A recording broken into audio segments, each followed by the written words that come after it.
बोले श्रीमद् प्रज्ञा पुराण की जय। आइए सायंकालीन सत्संग प्रारंभ करें।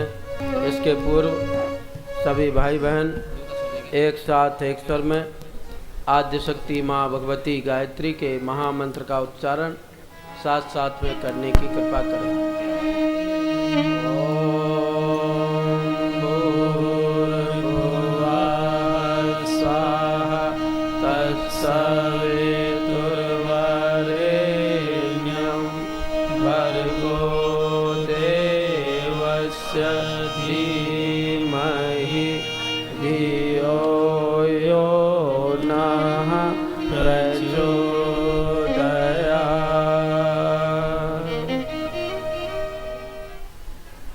इस पावन युग तीर्थ शांति कुंज में समागत हमारे अपने ही प्राणवान प्रज्ञा परिजन बंधुओं, सती सावित्री सीता के चरित्र को चरितार्थ करने वाली देवी स्वरूपा माताओं बहनों, भगवान के उद्यान के महकते हुए पुष्प स्नेही बालकों और गायत्री परिवार के नैष्ठिक साधकों, बहुत दिनों से पावन प्रज्ञा पुराण का सत्संग आप श्रवण कर रहे हैं और वास्तव में हमारे जीवन पर जन्म जन्मांतरों के इतने कसाय कलमश भरे हुए पड़े हैं कि सत्संग के रेगमार्ट से उनको साफ करेंगे तभी हमारा जीवन रूपी लोहा चमक सकेगा। जब गरुड़ जी महाराज को यह भ्रम हुआ कि भगवान तो परब्रह्म परमात्मा हैं और उनको एक छोटे से खर्ब राक्षस ने नागपाश में बांध लिया, उसको बड़ी शंका हुई, भ्रम हुआ और वह देवर्षि नारद के पास में पहुंचा अपनी जिज्ञासा लेकर। देवर्षि नारद ने कहा, जेहि बहुबार नचावहि मोहि सोई व्यापी विहंगपति सोई। जो माया मुझे नचाती रहती है अनेकों बार, हे विहंगपति तुझे वह माया संव्याप्त हो गई। चलो ब्रह्मा जी से पूछें। ब्रह्मा जी के पास में गए। ब्रह्मा जी ने कहा, मैं भी कई बार नाच चुका हूँ, तुम्हारी शंका का समाधान नहीं कर सकता, तुम शंकर जी पर जाओ। शंकर जी के पास गया तो शंकर भगवान ने एक सूत्र दिया, हे गरुड़ जी, तुम्हारे अंदर भ्रम बहुत अधिक है और शंका बड़ी है और छोटे से सत्संग में, एक दिन के सत्संग में तुम्हारी शंका का निवारण नहीं हो सकता। आपकी शंका का निवारण तभी होगा जब बहुत लंबे समय तक आप सत्संग करेंगे। और कहा जाता है कि 1 वर्ष तक कागभसुंड जी के आश्रम में नीलगिरी पहाड़ पर बैठकर गरुड़ जी ने सत्संग किया, तब उनका ज्ञान नष्ट हुआ। इसे 1 या 2 या 3 या 4 या सप्ताह भर के सत्संग से हमारा जीवन प्रकाश प्राप्त नहीं कर पाता। अज्ञान अंधकार की गहरी परतें हमारे अंदर छाई हुई है। इसलिए प्रज्ञा पुराण का यह चिंतन या मंथन आप निरंतर श्रवण कर रहे हैं।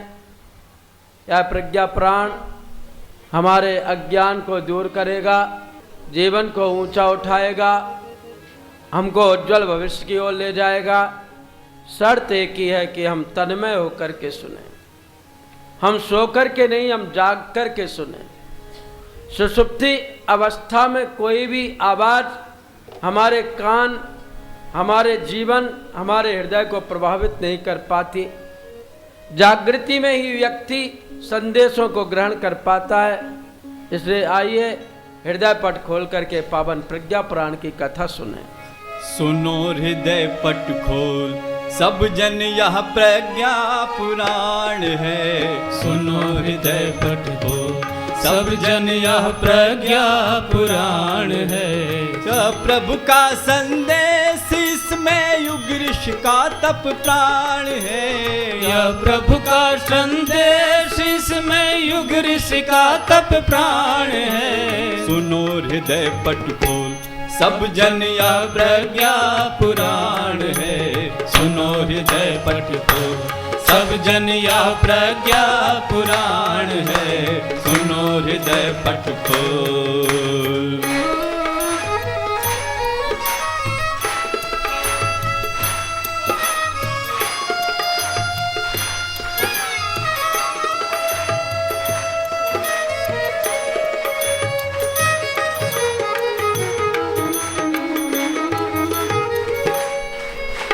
जब जब बढ़ी असुरता तब तब प्रभु ने उसे मिटाया है। जब जब बढ़ी असुरता तब तब प्रभु ने इसे मिटाया है। प्रभु के संग संग युग दूतों ने निज कर्तव्य निभाया है। प्रभु के संग संग युग दूतों ने निज कर्तव्य निभाया है। जागृत हो युग दूत,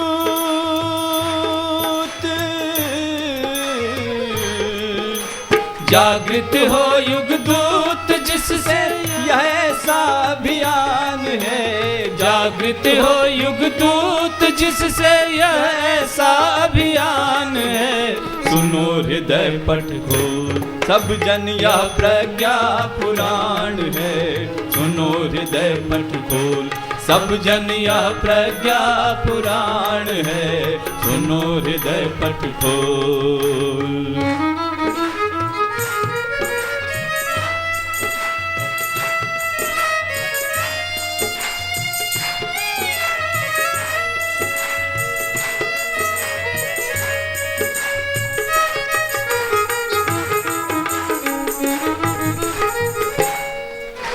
जिनको प्रभु का प्यार चाहिए वे सब इनका वर्ण करें। जिनको प्रभु का प्यार चाहिए वे सब इनका वर्ण करें। अपना कर आदर्श उन्हीं का साहस में आचरण करें। अपना कर आदर्श उन्हीं का साहस में आचरण करें। जागे सुख सौभाग्य,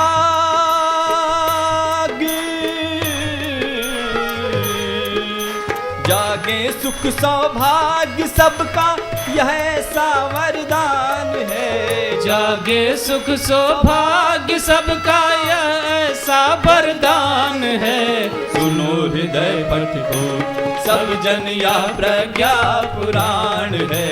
सुनो हृदय पट खोल, सब जन यह प्रज्ञा पुराण है। यह प्रभु का संदेश इसमें युग ऋषि का तप प्राण है।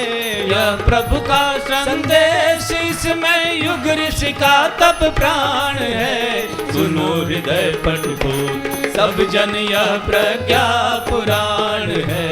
सुनो हृदय पट खोल, सब जन यह प्रज्ञा पुराण है। सुनो हृदय पट खोल। ऐसे पावन प्रज्ञा पुराण की कथा हृदय पट खोल करके हम आप सुने, जिससे हमारा ज्ञान दूर हो और ज्ञान देव की प्राप्ति हमको हो। पिछले दिनों आपने गृहस्थ जीवन की विशद मीमांसा सुनी। परिवार स्वर्गीय वातावरण कैसे स्थापित कर सकते हैं, पारिवारिक पंचशील क्या है, दाम्पत्य जीवन की प्रगाढ़ता और विश्वसनीयता कितनी अधिक है, नारी परिवार की दूरी किस प्रकार से है, और परिवार में बच्चों को सुसंस्कारता का पाठ कैसे पढ़ाया जाए।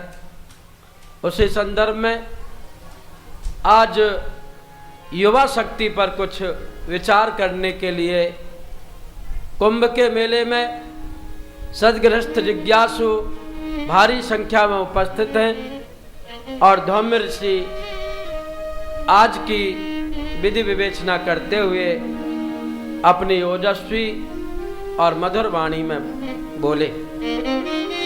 ओम श्री गणेशाय नमः, श्री गायत्री देव्यै नमः, श्री सद्गुरुदेवाय नमः, श्री प्रज्ञा पुराणाय नमो नमः।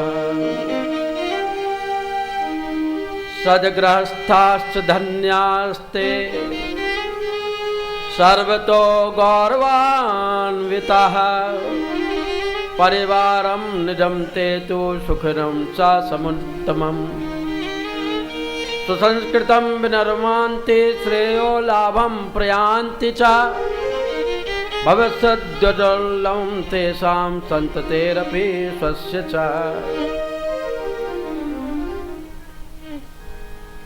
हे सदगृहस्थ जिज्ञासुओं, गृहस्थ जीवन जीने वालों को अपना आदर्श उपस्थित करके समूचे परिकर को सज्जनता के ढांचे में ढालना चाहिए। सत्प्रवृत्तियों का सतत अभ्यास करना चाहिए। परिवार के बालकों के साथ साथ युवा जन को भी स्नेह दिया जाए, दुलार दिया जाए। युवाओं की यदि नौकरी नहीं लगी, दैव योग से यदि वो कमाई नहीं कर पाते हैं, तो उनकी उपेक्षा नहीं करना चाहिए। भ्रष्ट चिंतन, दुष्ट आचरण और श्रृंखल व्यवहार को चोर तस्कर मानकर सावधान प्रहरी की तरह युवाओं में इनसे रक्षा करना चाहिए। अनौचित्य का विषवृक्ष अपने आंगन में न उगने देना ही गौरव है, और ऐसी गौरवशाली सदगृहस्थ परंपरा हर दृष्टि से घर के बालकों को धन्य बनाती है। अपने परिवार को सुखी, समुन्नत और सुसंस्कार युक्त बनाकर श्रेय लाभ प्राप्त करना चाहिए। जो ऐसा करते हैं उनकी संतति का, चाहे वो किसी भी उम्र के हों, उज्जवल भविष्य सुनिश्चित बन जाता है। आज महाप्राज्ञ धौम्य ऋषि बालकों की अवस्था से थोड़ा और आगे बढ़ते हैं। ये माना कि परमात्मा को रिझाने के लिए बच्चों जैसा भोलापन और मीरा जैसा पागलपन बहुत जरूरी है। क्योंकि जिस देश का बचपन भूखा हो, उस देश का यौवन क्या होगा। आज छोटे छोटे बच्चे भी भटकते फिरते हैं, और इस देश में जहां बच्चों को गोद में लेकर के खिलाया जाता था, जहां माँ बाप बाद में खाते हैं या भूखे रह जाते हैं, लेकिन बच्चों को पहले भोजन कराया जाता है, पहले दूध दिया जाता है। बंधुओं, वहां आज स्थिति क्या है। इस देश में बाल मजदूरी कराई जाती है,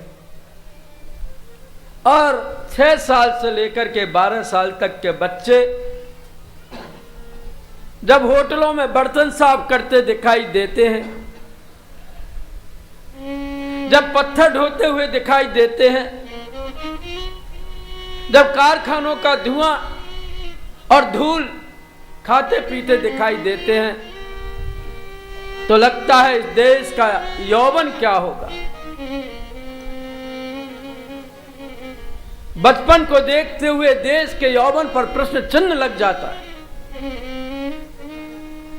इसलिए आज धौम्य ऋषि नवयुवकों को आगाह कर रहे हैं। हे नवयुवकों, जागो, क्योंकि धर्म और युवा एक दूसरे के पर्यायवाची हैं। धर्म ऊर्जा है और ऊर्जा के लिए युवाओं की आवश्यकता पड़ती है। गंगा का प्रवाह जब स्वर्ग से धरती पर प्रवाहित हुआ तो कहा सबसे बड़ा देवता कौन, सबसे एक रस रहने वाला युवा कौन?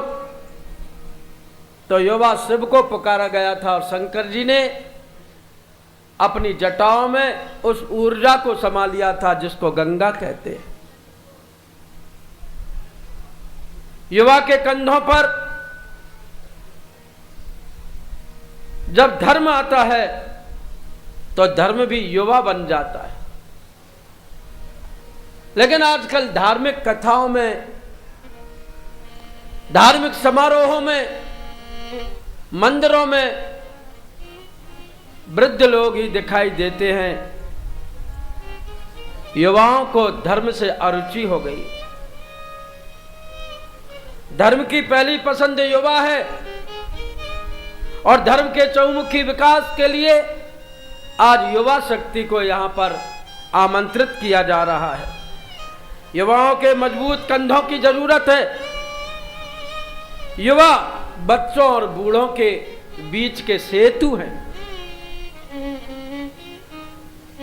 क्योंकि बच्चे भविष्य का सपना देखते हैं, बूढ़े अतीत की गाथाएं गाते हैं। मेरा जमाना ऐसा था, इतना सस्ता अनाज था, मैं ऐसा रहता था, 1 पैसे की इतनी जलेबियां मिलती थी। बच्चे भविष्य का स्वप्न देखते हैं, मैं ये बनूंगा, ये बनूंगा। बूढ़े अतीत की गाथाएं गाते हैं, लेकिन युवा वर्तमान में जीता है।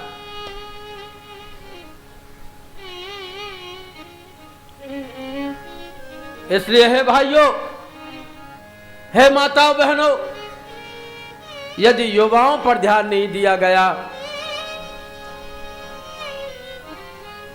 तो आने वाले भविष्य पर प्रश्न चिन्ह लग जाएगा। इसलिए आज नवयुवकों को पुकारा जा रहा है, नवयुवकों को ललकारा जा रहा है, नवयुवकों का आह्वान हो रहा है। आज राम प्रसाद बिस्मिल की आवश्यकता है। आज भगत सिंह के लिए धरती दोबारा निहार रही है। आज विवेकानंद और शंकराचार्य के यौवन के लिए धर्म वेताब है। नौजवानों जागो, उठो और युग मनीषा को बदल करके रख दो, तुम्हारा आह्वान हो रहा है। नौजवानों उठो, नौजवानों उठो,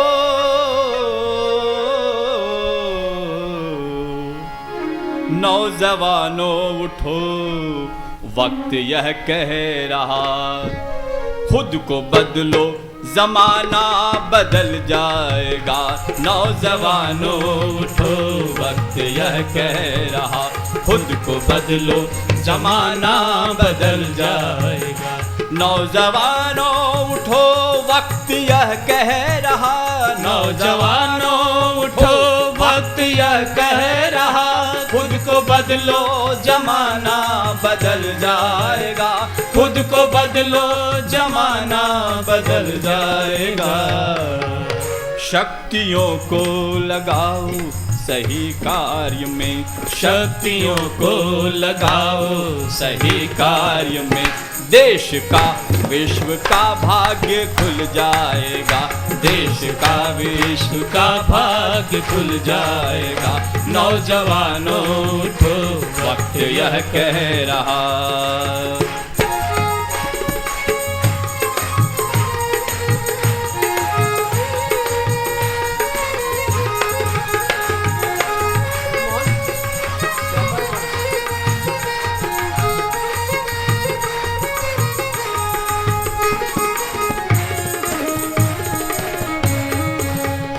देश अपना वही है जगत का गुरु, देश अपना वही है जगत का गुरु।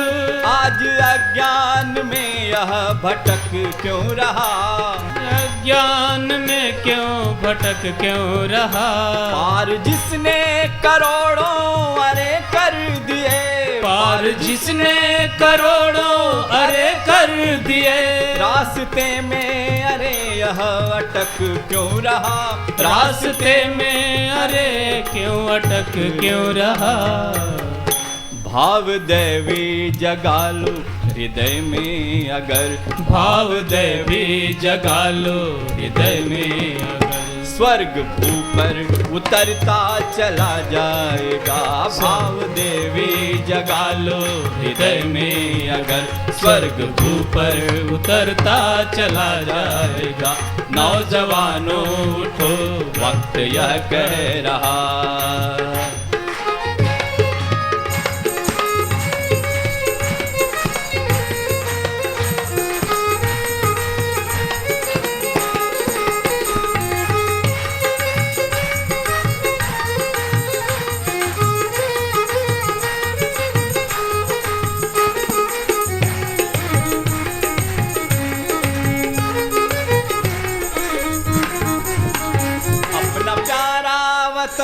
अपना प्यारा वतन, अपना प्यारा वतन देश ऋषियों का था।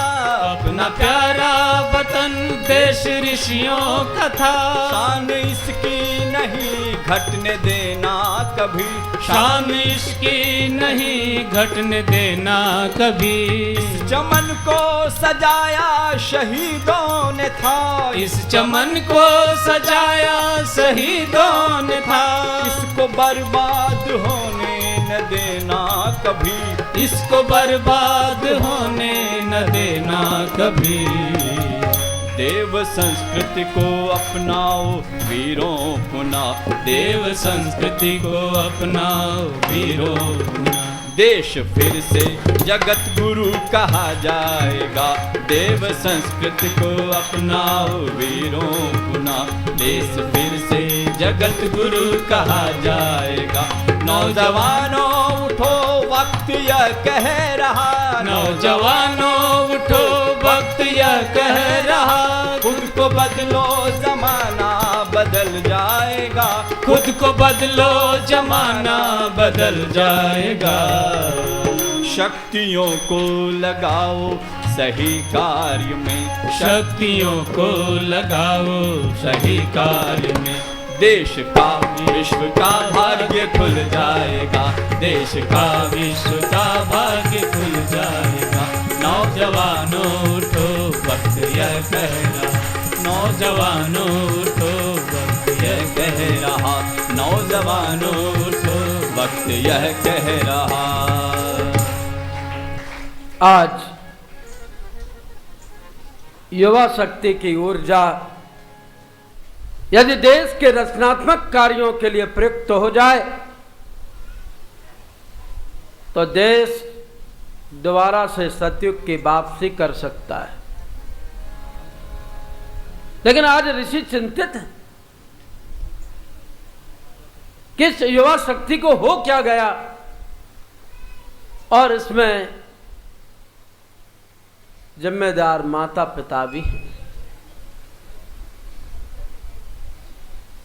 शिशु अवस्था को पार करके जैसे ही बालक समझदार होता था,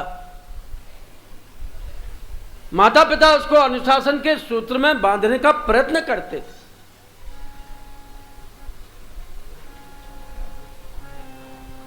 भगवान राम जन्म के बाद में चाहते तो मखमली गद्दों पर खेलते रहते, लेकिन भय कुमार जवहीं सब भ्राता, भय कुमार जवहीं सब भ्राता, भय कुमार जवहीं सब भ्राता, भय कुमार जवहीं सब भ्राता। दीन जनेऊ गुरु पितु माता, दीन जनेऊ गुरु पितु माता। गुरु ग्रह पढ़न गए रघुराई, गुरु ग्रह पढ़न गए रघुराई। अल्प काल विद्या सब आई, अल्प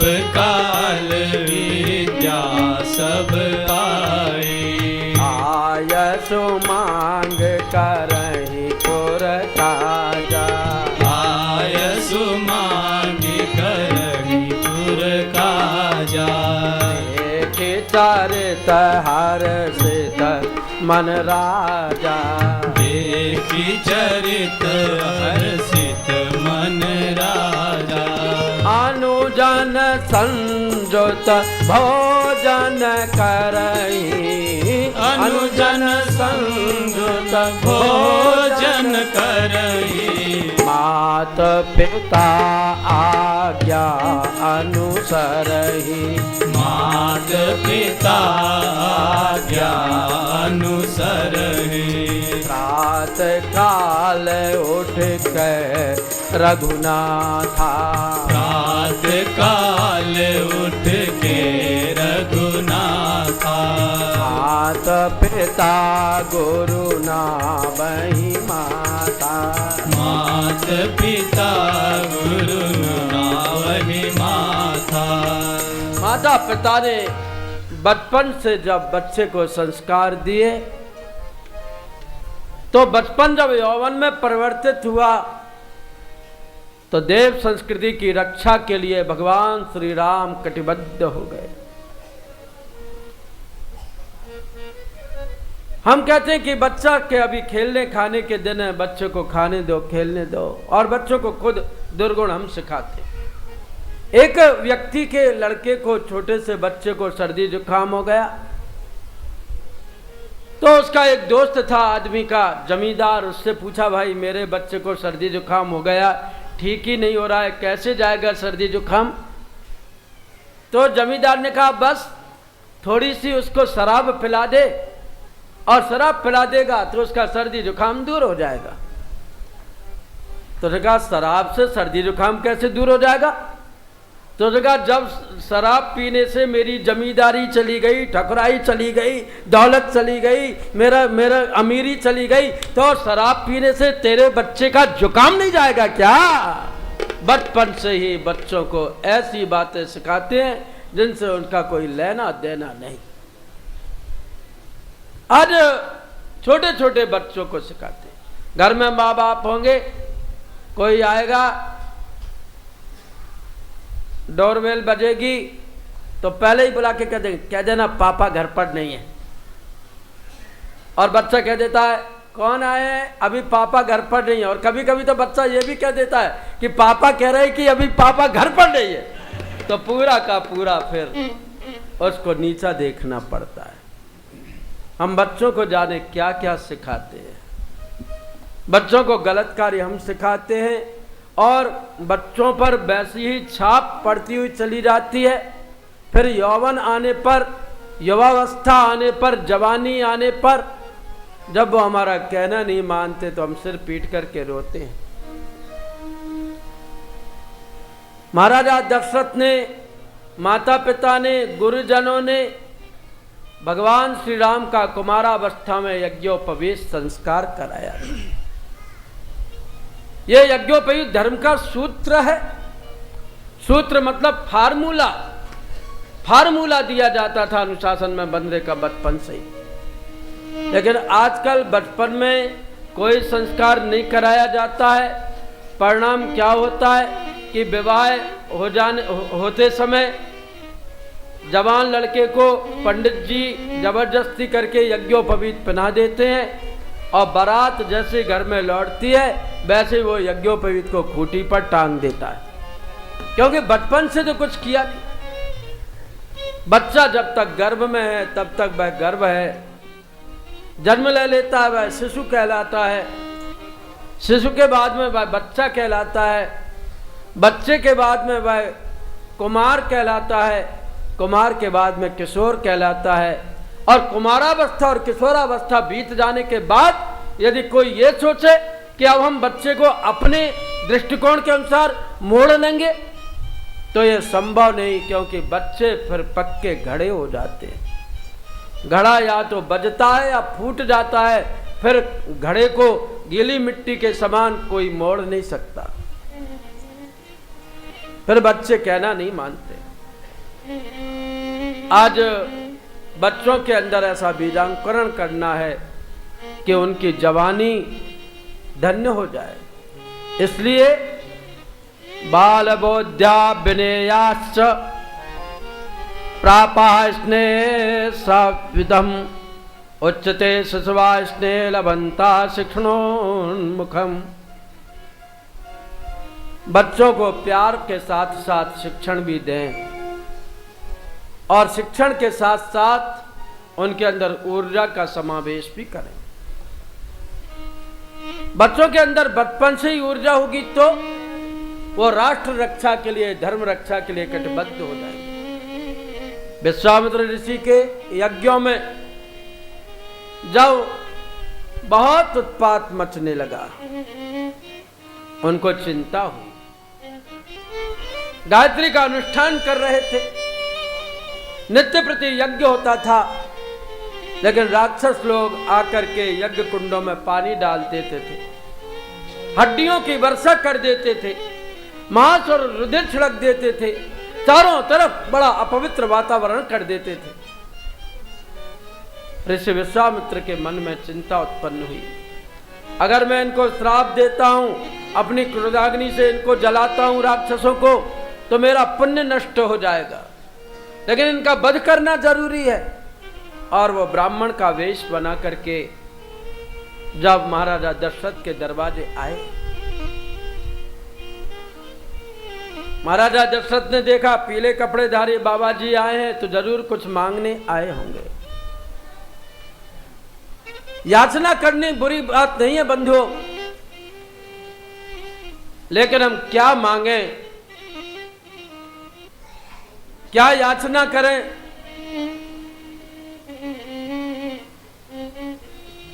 वास्तव में हम अपने लिए ना मांगे, अपने लिए याचना ना करें। अपने लिए जो मांगता है वो भिखारी है, और जो राष्ट्र के लिए मांगता है वह राष्ट्र भक्त है। विश्वामित्र गए, देखा पीले कपड़ेधारी बाबा जी आए तो जरूर कुछ मांगेंगे। कहा आप क्या मांगना चाहते हैं महाराज?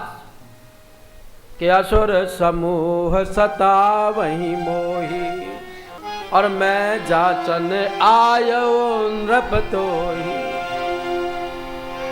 हे राजा दशरथ, मैं तुमको मांगने के लिए आया,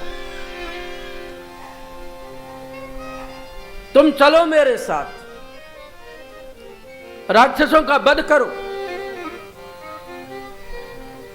राजा दशरथ ने कहा मैं तो वृद्धावस्था को प्राप्त कर गया हूं, वृद्ध हूं, पहले जाता था देवासुर संग्राम में, लेकिन अब मैंने बहुत दिनों से लड़ना छोड़ दिया है, मैं आपके साथ नहीं चल सकता। तो फिर अब क्या हो कि अनुज समेत देहु रघुनाथा, निश्चर बध में हो बसना था, निश्चर बध में हो बसना था। आप राम और लक्ष्मण को दे दीजिए, क्योंकि राम और लक्ष्मण को बचपन में ऐसी शिक्षा दी गई थी कि उनके अंदर ऊर्जा का अनंत समावेश था। इसलिए इन युवाओं को, त्रेता युग के युवाओं को, सतयुग के युवाओं को और द्वापर के कृष्ण, अर्जुन, भीम, नकुल, सहदेव को अनंत शौर्य, अनंत सौंदर्य और अनंत शील का पर्यायवाची कहा गया था। आज तो युवा कौन है? फादर ने सिलवा दिए 4 कोट 6 पैंट, और लालू मेरा बन गया कॉलेज स्टूडेंट। आज तो जिसके अंदर सुंदर वेश विन्यास हो, बढ़िया सूट पहने हुए हो, बढ़िया हिप्पी कट बाल रखे हुए हो, जो सौंदर्य साधनों का ज्यादा से ज्यादा प्रयोग करता हो, 2000 रुपए का बूट पहनता हो, 4000 रुपए का सूट पहनता हो, वह युवा है। युवा की पहचान कपड़ों से हो गई। लेकिन हमारे यहां युवा की पहचान अनंत शील से होती थी, चरित्र से होती थी। और शील के साथ में ऊर्जा कितनी थी। आज तो युवाओं की ऊर्जा बिजली के तार काटने में, रेलगाड़ियां जलाने में, मोटर गाड़ियां जलाने में और सरकारी संपदा को नष्ट करने में लग रही है। लेकिन उस समय जब उस युग के ऋषि ने आह्वान किया कि आज यज्ञों पर संकट है, धर्म पर संकट है, भगवान पर संकट है, राष्ट्र पर संकट है, हमको ऐसे युवाओं की आवश्यकता है जो अपने प्राणों की बाजी लगा सके। त्रेता युग में निकल पड़ा था एक युवा अपने भाई के साथ। महाराजा दशरथ ने हंसते हंसते अपने बच्चों को बुलाया। श्याम गौर सुंदर दो भाई, श्याम गौर सुंदर दो भाई, विश्वामित्र महानिधि पाई, विश्वामित्र महानिधि पाई। प्रात कहा मुनि सन रघुराई, प्रात कहा मुनि सन रघुराई, निर्भय यज्ञ करहु तुम जाई, निर्भय यज्ञ करहु तुम जाए। यज्ञ करन लागे मुनि झारे, यज्ञ करन लागे मुनि झारी, आप रहे मख की रखवारे, आप रहे मख की रखवारी।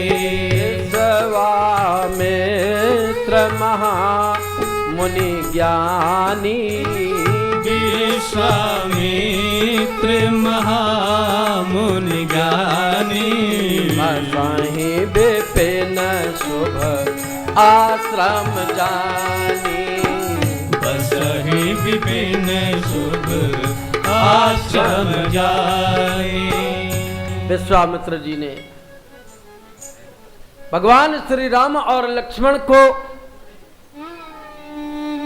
ऐसा दिव्य संदेश दिया जिससे कि वे किशोरावस्था में ही भयंकर राक्षसों से युद्ध करने के लिए तैयार हुए। आज हम युद्ध तो करते हैं, लेकिन बच्चे अपने माँ बाप से युद्ध करते हैं, भाइयों से युद्ध करते हैं। घर का हर आंगन महाभारत का मैदान बना हुआ है और छोटी सी छोटी चीजों पर भाइयों भाइयों में झगड़े होते रहते हैं।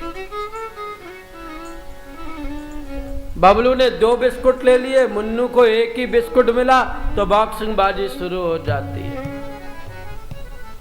मुनिया को तकिया मिल गया और मुन्ना को तकिया नहीं मिल पाया तो भाई बहनों में मुक्केबाजी हो जाती है।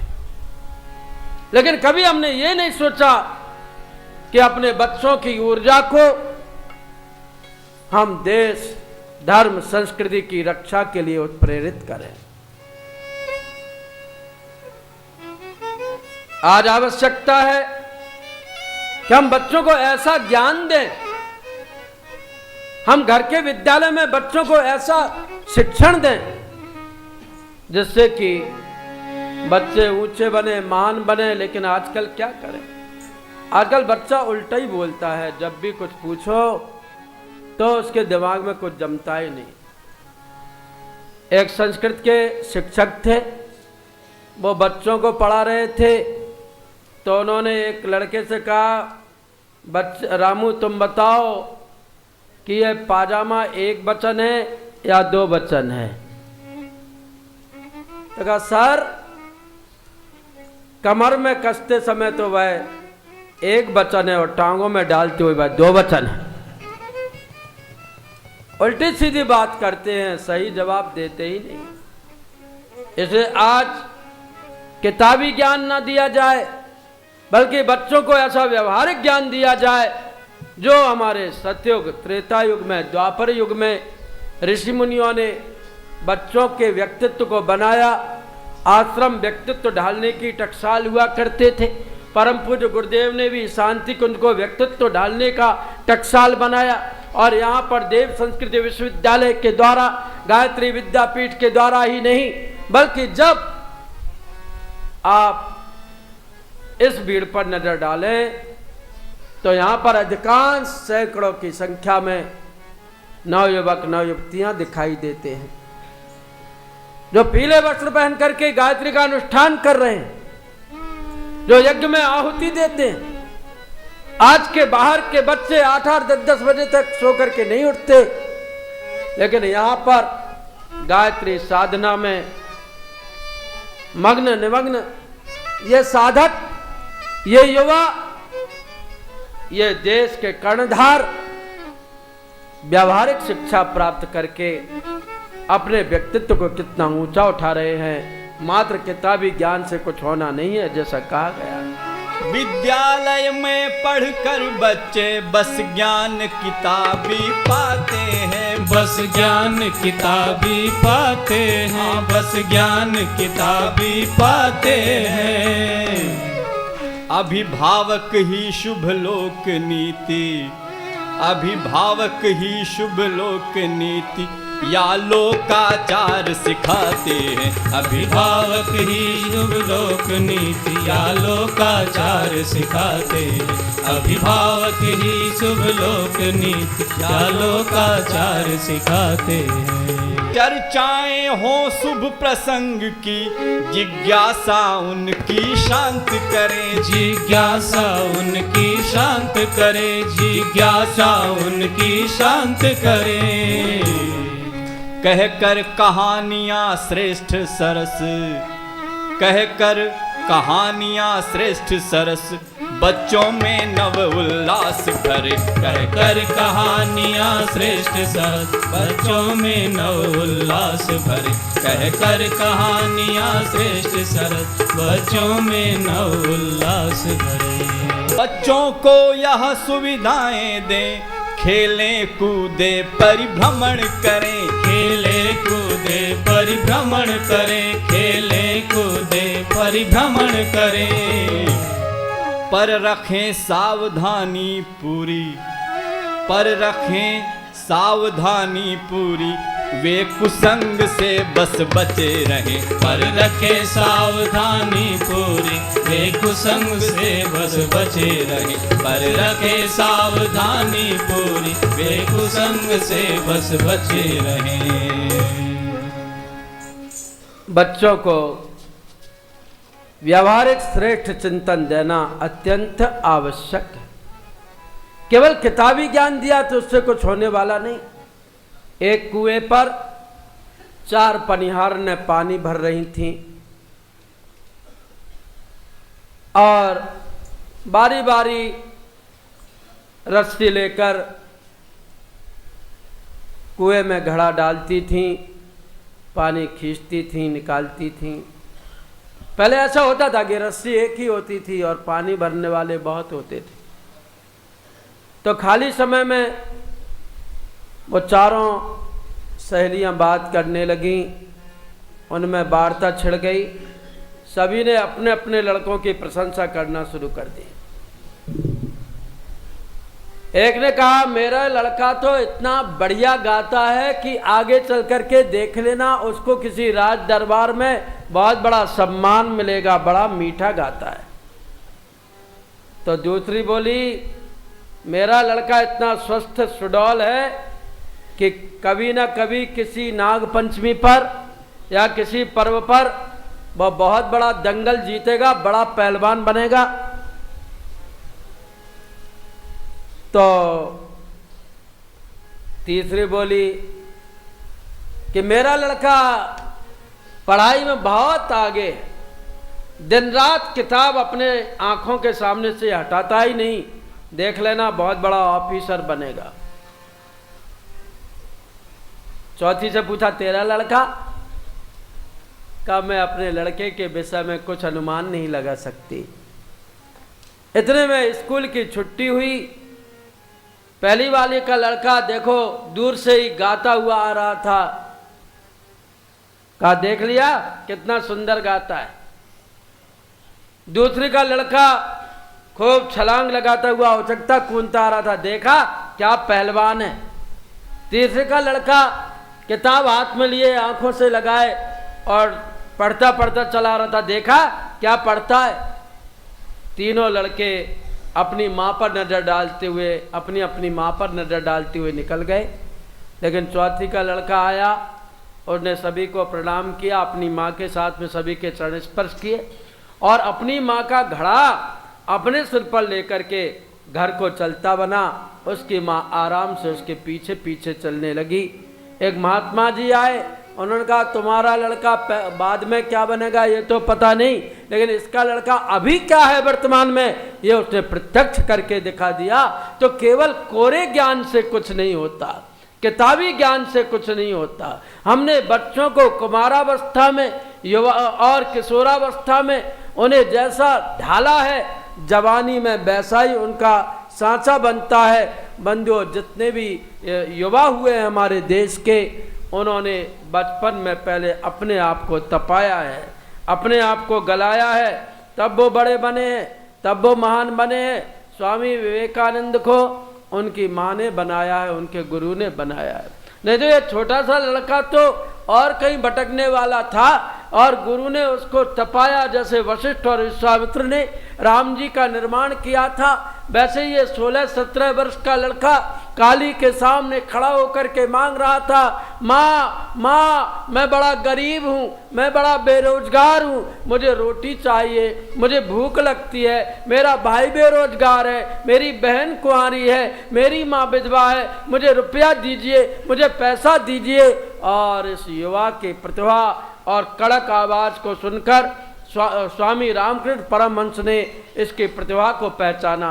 कहा ये युवा कहीं रोजी रोटी में ही उलझ गया, केवल पेट की आग ही बुझाने में जुट गया, केवल अपने परिवार के ही पालन पोषण में लग गया, तो इसकी जो प्रतिभा दिखाई पड़ रही है ये प्रतिभा कुंठित हो जाएगी।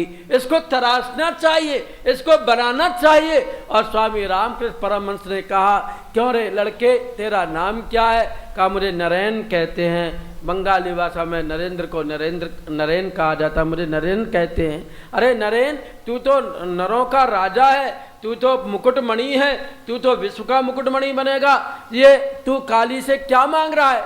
ये तू माँ से क्या मांग रहा है? अरे युवा, अरे जवान, तू अपनी जवानी को जगा। देख, केवल तू ही बेरोजगार है क्या? केवल तू ही भूखा है क्या? देश में कितने लोग ऐसे हैं जिनके घर में केवल एक बार चूल्हा जलता है, केवल तू अपने चूल्हे के लिए आग मांग रहा है। और बेटे देख, केवल तेरा ही भाई बेरोजगार है क्या? देश में लाखों नवयुवक अपनी चप्पल चटकाते फिरते हैं, उनके जूते घिस जाते हैं और 30-35 साल की अवस्था हो जाती है। एम्प्लॉयमेंट ऑफिस में लंबी क्यू लगी रहती है, उनको नौकरी नहीं मिलती। केवल तेरा ही भाई बेरोजगार है क्या? और केवल तेरी ही बहन कुंवारी है? देश की समस्या के कारण जाने कितनी बहनों की हाथों में लंबी उम्र तक मेहंदी नहीं रच पाती, उनका विवाह नहीं हो पाता। केवल तू अपनी बहन के लिए मांगेगा? तेरी ही माँ विधवा है, तुझे पता नहीं है देश में स्वतंत्रता संग्राम में जाने कितने वीर गति को प्राप्त कर गए, जाने कितनी वीरों की विधवाएं आज देश के अंदर हैं। केवल तेरी ही माँ विधवा है क्या? और बंधुओं, एकदम उस नरेन के अंदर स्फुरना आई, उसकी जवानी जागी और उसका यौवन जाग उठा और उसने काली के सामने खड़े होकर के कहा था, माँ माँ मुझे ज्ञान दो, मुझे भक्ति दो, मुझे शक्ति दो, मैं देश की कुछ सेवा कर सकूं। और उसके चेहरे की लालिमा को और भी अधिक गर्मापूर्ण बना दिया था काली ने। और यही बच्चा जब भगवा वस्त्र पहन करके निकल पड़ा, विदेशियों ने इसके ऊपर व्यंग कसे। ये भारत के लोग भी बड़े जादूगर लोग हैं, ये बड़े सफेरे लोग हैं, ये भी भला कोई वेशभूषा होती है? ये झब्बा पहन करके पगड़ी बांध करके निकल पड़े।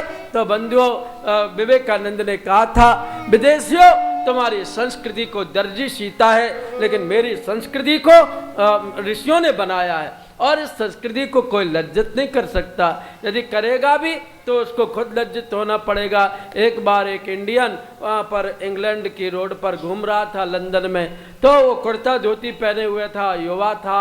एक अंग्रेज ने सोचा कि इसकी बेइज्जती करना चाहिए, तो वो आया, पैंट सूट हैट टोप लगाया हुआ था, और उसने आकर के उसको इंडियन की धोती की कांच पकड़ करके कहा what is this, what is this. तो इंडियन को बड़ा गुस्सा आया, उसने कहा ये मेरी बेइज्जती कर रहा है। तो उसने उसकी टाई पकड़ करके कहा what is this, what is this. कहा this is my neck tie. तो इंडियन ने कहा this is my back tie. तुम आगे से टाई बांधते हो, हम पीछे से टाई बांधते हैं, और तुम्हारी टाई तो नाक पहुंचने के काम भी नहीं आती, लेकिन मेरी टाई का क्या कहना। मेरे देश की धोती, मेरी देश की चोटी, मेरे देश का यौवन, मेरे देश का पुरुषार्थ, मेरे देश की वीरता सारी दुनिया में आज प्रसिद्ध है, और हमारे देश को तुम लज्जित नहीं कर सकते। स्वामी विवेकानंद ने पगड़ी बांधकर सारे देश विदेशों में ऐसी धूम मचाई कि लोग दंग रह गए। गीता पर ऐसा प्रवचन किया, जीरो पर ऐसा प्रवचन किया, लोगों ने कहा यह हमको विश्वास नहीं होता कि कृष्ण के पीछे न केवल गोप, न केवल ग्वालिन, और बल्कि गाय और बछड़े भी पूंछ उठा करके भागते थे। ऐसा हो सकता है क्या? क्या वाणी का इतना बड़ा विज्ञान है? और स्वामी विवेकानंद ने जब जीरो पर, ब्रह्मांड पर, ब्रह्म पर बोलना शुरू किया, विदेशी एकदम एकटक उनकी मुंह की ओर देखते हुए रह गए, और बोलते बोलते स्वामी विवेकानंद मंच से उठे और भागना शुरू कर दिया। सारे हॉल के लोग उनके पीछे पड़ गए। स्वामी जी रुकिए, अपनी बात तो पूरी कर दीजिए, आप कितनी बढ़िया बात बतला रहे थे, स्वामी जी रुकिए रुकिए। उन्होंने कहा इसका नाम यौवन है, इसका नाम आकर्षण है। कृष्ण को कृष्ण इसलिए कहा जाता है कि उनके अंदर गीता ज्ञान की वाणी का आकर्षण है। तो वास्तव में हमारे युवाओं में अब वैसा ओज, वैसे वाणी में प्रखरता, अब वैसे चरित्र में सुशीलता, और वह सौंदर्य जिसको आंतरिक सौंदर्य कहा जाता था, अब वह रहा नहीं। आज जवानों की जवानी जाने कहां पर चली गई। अरे सपूतो, भारती मां तुमको आवाज दे रही है। आज तुम्हारी आवश्यकता है देश के लिए, आज तुम्हारी आवश्यकता है राष्ट्र के लिए।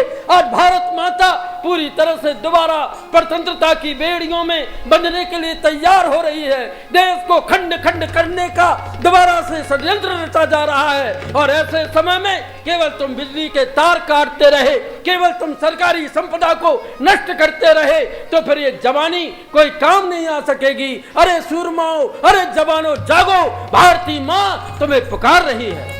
सपूतों भारती के माँ तुम्हें आवाज देती है, तुम्हें आवाज देती है। युवाओं राष्ट्र के संस्कृति हृदय की पीर कहती है, युवाओं राष्ट्र के संस्कृति हृदय की पीर कहती है।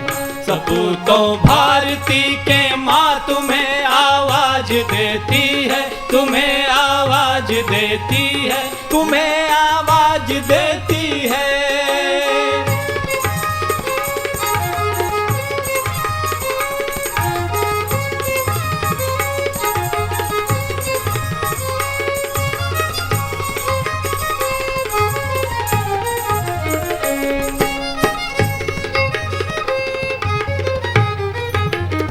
विखंडित हो रही है राष्ट्र की आदर्श समरसता, विखंडित हो रही है राष्ट्र की आदर्श समरसता।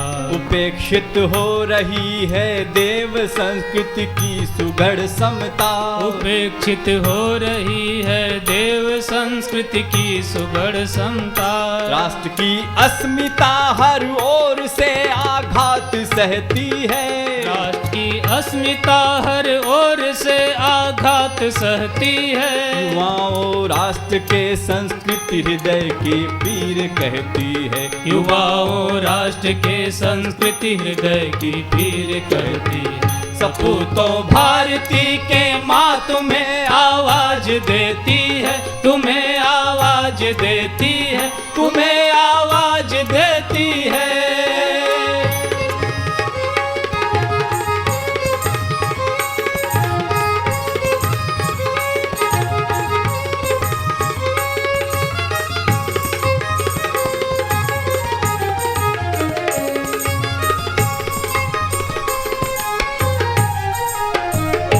उठो झकझोर कर इस राष्ट्र का गौरव जगा दो तुम। उठो झकझोर कर इस राष्ट्र का गौरव जगा दो तुम। इसी अभियान में निज शक्ति साधन प्रिय लगा दो तुम। इसी अभियान में निज शक्ति साधन प्रिय लगा दो तुम। युवा ऊर्जा समय की चाल को भी मोड़ देती है। युवा ऊर्जा समय की चाल को भी मोड़ देती है। युवाओं राष्ट्र के संस्कृति हृदय की पीर कहती है। युवाओं राष्ट्र के संस्कृति हृदय की पीर कहती है। सपूतों भारती के माँ तुम्हें आवाज देती है, तुम्हें आवाज देती है। युवाओं राष्ट्र के संस्कृति हृदय की पीर कहती है। युवाओं राष्ट्र के संस्कृति हृदय की पीर कहती है। सपूतों भारती के माँ तुम्हें आवाज देती है, तुम्हें आवाज देती है, तुम्हें आवाज देती है। आज भारत माता अपने सपूतों को दोबारा से पुकार रही है। अब सपूत दिखाई नहीं देते, कपूतों की भीड़ खड़ी हुई है। देश की जवानी आज पूरी तरह से सोती चली जा रही है। पहले हमारे देश के युवाओं के धनुष में बड़ी ताकत होती थी, वाणी में बड़ा ओज होता था, आंखों में बड़ा तेज होता था। बोले श्रीमद् प्रज्ञा पुराण की जय।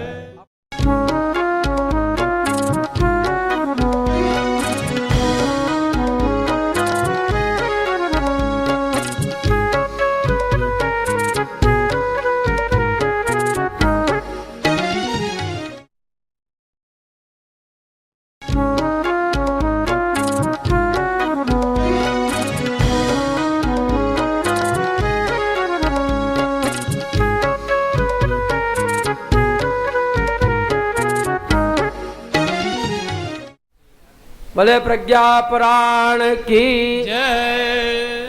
युवा सन्यासी ट्रेन में सफर कर रहा था, ध्यान मग्न बैठा हुआ था। अंग्रेज टीटी आया और अंग्रेज टीटी ने कहा, ए इंडियन बाबा, तुम ये फर्स्ट क्लास के कंपार्टमेंट में सफर नहीं कर सकता। कहा क्यों नहीं कर सकता, मेरे पास में टिकट है ना। इंडियन इसमें फर्स्ट क्लास में सफर नहीं कर सकता। क्यों नहीं कर सकता, मेरे पास में टिकट है। और उनको अगली स्टेशन पर ला करके उतार दिया। युवाओं की आंखों में भी कितनी ऊर्जा होती है, मैं ऊर्जा की बात करता हूं। स्वामी राम तीर्थ उतर गए, प्लेटफार्म पर पद्मासन लगा करके बैठ गए और उन्होंने नेत्रों की दृष्टि रेल के इंजन के पहिए पर टिका दी। अब ट्रेन चलने का समय हुआ। ड्राइवर ने इंजन स्टार्ट किया लेकिन आगे ही नहीं बढ़ता था। बहुत तेज प्रेशर दिया, आगे ही नहीं बढ़ता था। तब फिर मैकेनिक बुलाए गए, कोई खराबी नहीं। एक्सपर्ट इंजीनियर आए, नो डिफेक्ट। देखा कि ये चल क्यों नहीं रही है गाड़ी। एक सिपाही की नजर पड़ी और उनका देखो देखो वो इंडियन बाबा कैसी टकटकी लगाए हुए बैठा है। और युवा स्वामी जी ट्रेन पर इंजन के पहिए पर अपनी टकटकी लगाए हुए, त्रटक दृष्टि लगाए हुए बैठे थे। लोगों को मामला समझ में आया। सारे अधिकारी महात्मा जी के चरणों में पड़े, महात्मा जी चलिए फर्स्ट क्लास के कंपार्टमेंट में सफर कीजिए, चलिए आप अपनी दृष्टि हटाइए। हमारे युवाओं में ऐसी दृष्टि प्राप्त होती थी, उनको मिलती थी। क्यों? क्योंकि वो दृष्टि का सदुपयोग करते थे, वाणी का सदुपयोग करते थे। आज हमारे युवा के मुंह पर गाली तकिया कलाम के समान रखी रहती है। बात बात में वो गाली निकालते हैं। ठेठ गालियां देते रहते हैं दिन भर।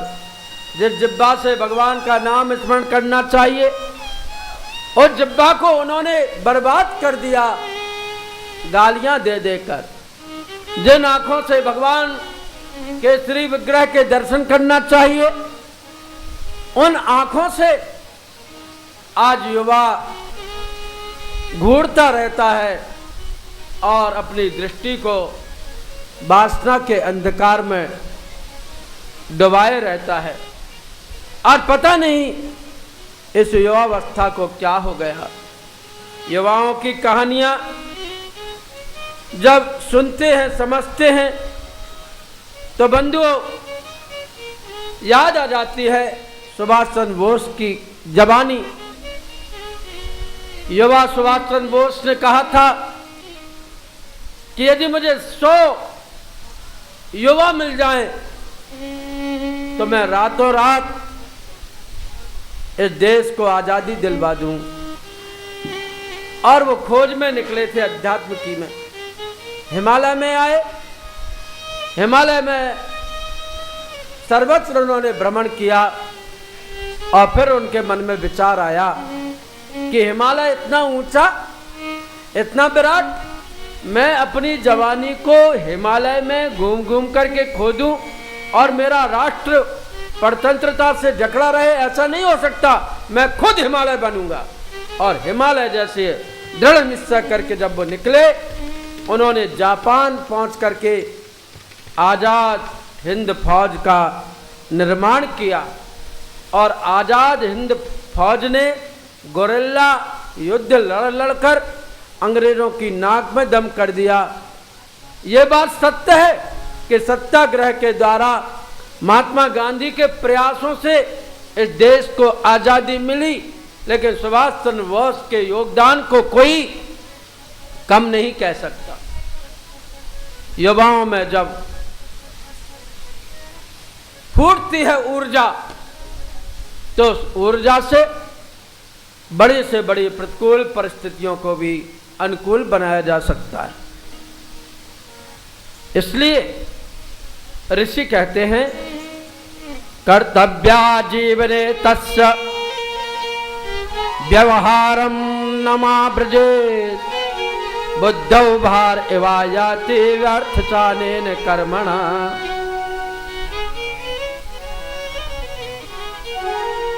हमारे युवाओं को व्यर्थ के कामों से बचाना चाहिए। सुसंगति का उनके अंदर प्रभाव पड़े और श्रेष्ठ संग वो अपनाएं। माता पिता को, बुजुर्गों को ऐसा प्रयत्न करते रहना चाहिए। कोरी डिग्री प्राप्त कराना, जब भी पूछते हैं माँ बाप से तो वे एक ही बात कहते हैं, हमारा लड़का तो बीए कर रहा है, हमारा लड़का तो बीएससी कर रहा है, हमारा लड़का तो एमकॉम कर रहा है, हमारा लड़का तो बीई कर रहा है, हमारा लड़का तो एमबीबीएस में पढ़ रहा है।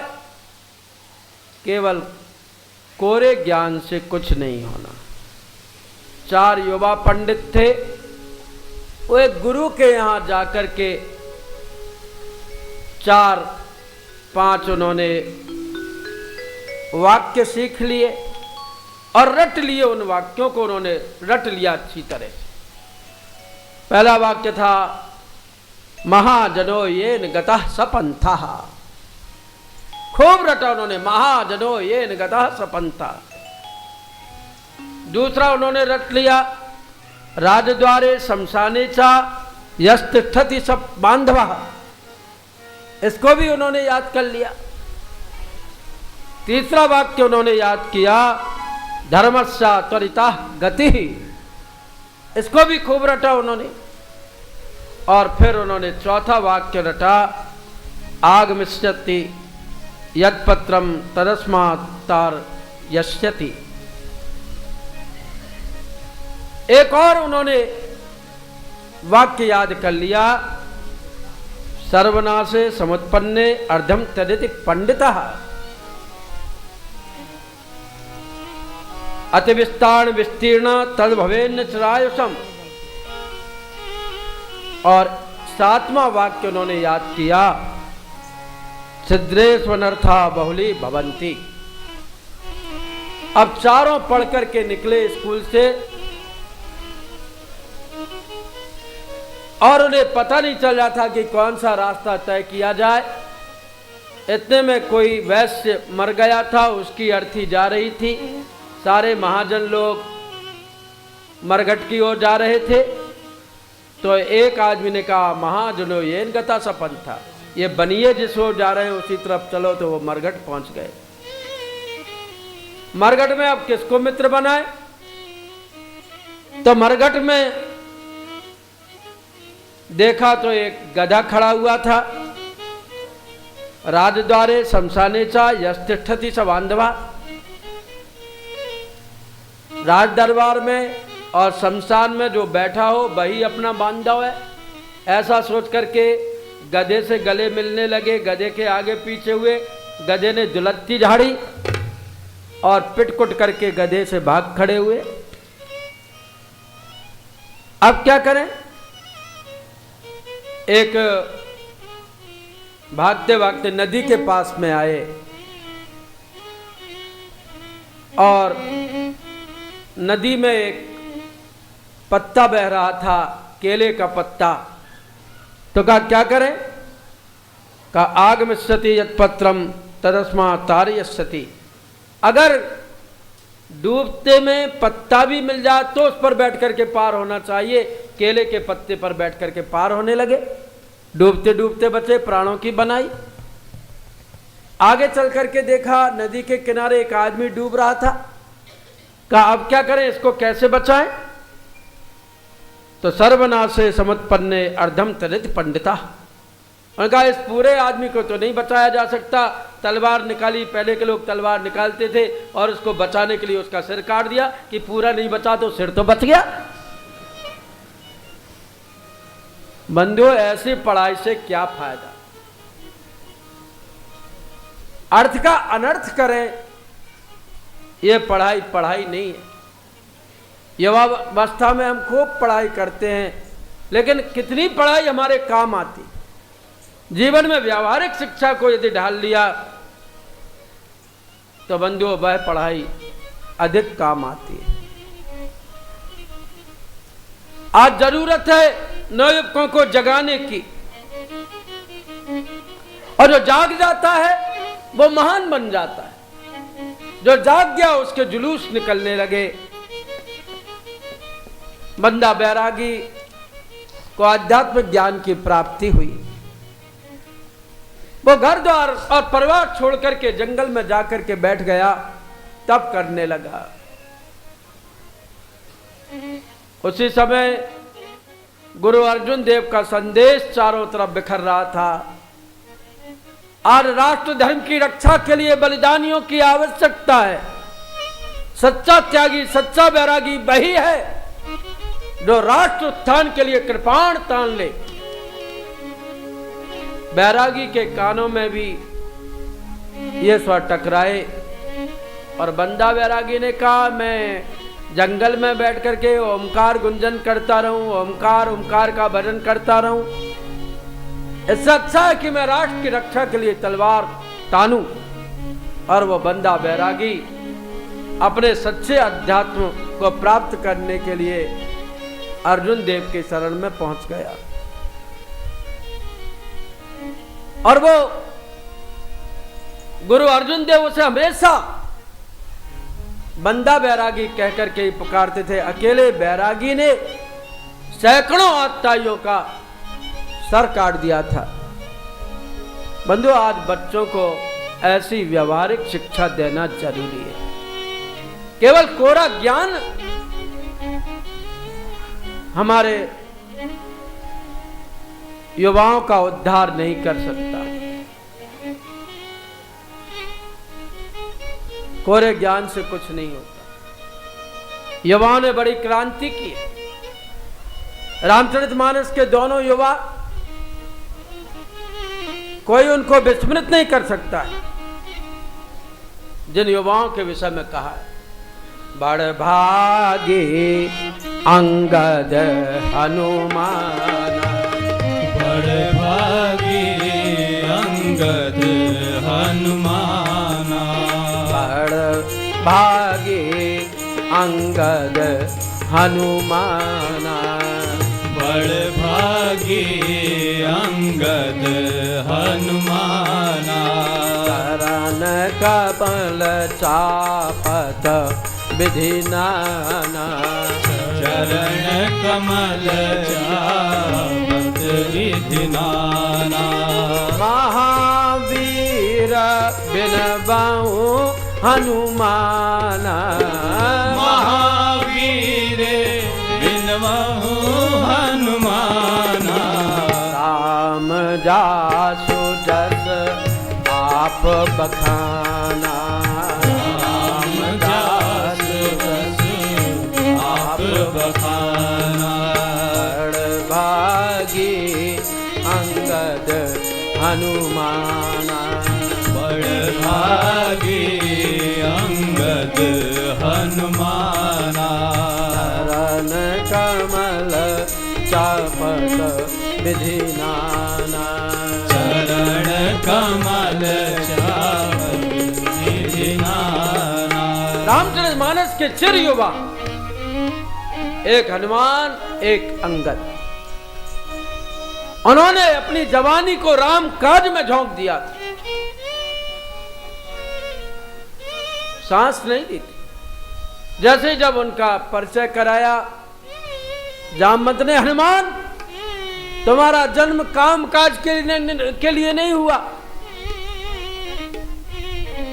तुम केवल नीचा सिर किए मत बैठे रहो। जवानो, जवानी को जगाओ। और बंधुओं, अब जवानी जागी। जैसे ही जामवंत ने स्मरण दिलाया था, राम काज लगी तो अवतारा। राम काज लगी तो अवतारा। सुनते भयउ पर्वताकार। सुनते भयउ पर्वताकारा। प्रेमिया मोग रघुपति करबाना। प्रेमिया मोग रघुपति करबाना। यही भांति चले ओ हनुमान। हाथी चले ओ हनुमान।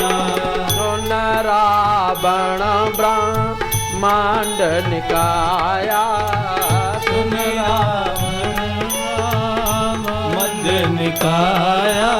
पाई जासु बल विरचित माया। पाई जासु बल विरचित माया। जाके बल बिरंस हरि ईसा। जाके बल वीरन हमीका। बाल तट गत हरत दस सीता। बाल तट हरत दस सीता। हनुमान जी गए वेग के साथ, जैसे भगवान श्री राम का बाण छूटा हो। और कहां गए? उस त्रिलोक विजयी रावण के सामने, और जाकर के उन्होंने भगवान का बखान कर दिया। मैं केवल तुम्हारे यहाँ तोड़ फोड़ करने के लिए नहीं आया, मैं केवल तुम्हारे यहाँ आग लगाने के लिए नहीं आया, बल्कि मैं एक संदेश लेकर के आया हूँ। और राम जी का वह संदेश सुनो, मैं बहुत बड़े बलशाली का संदेश लेकर के आया हूँ। और जिस रावण के सामने कोई जबान नहीं खोल सकता था, काल जिसकी पार्टी से बंधा रहता था, इंद्र जिसके यहाँ हवा करता रहता था, और वरुण जिसके यहाँ पानी भरता रहता था, अग्निदेव जिसके यहाँ भोजन पकाते थे, उस रावण के सामने भी हनुमान जैसे युवा ने आंखें लाल लाल करते हुए कह दिया था, सुन रावण ब्रह्मांड निकाया, पाए जा सुबल विरचित माया, जाके बल विरंच हरि ईसा, पालत सृजत हरदस शीसा, जावल शेष धर सहशासन, अंडकोश समेत गिरि कानन, धरई जो विविध देश त्राता तुमसे सठन शिखावन दाता हर को दंड कठिन जय बंजा तो समेत नृप जल मद गंजा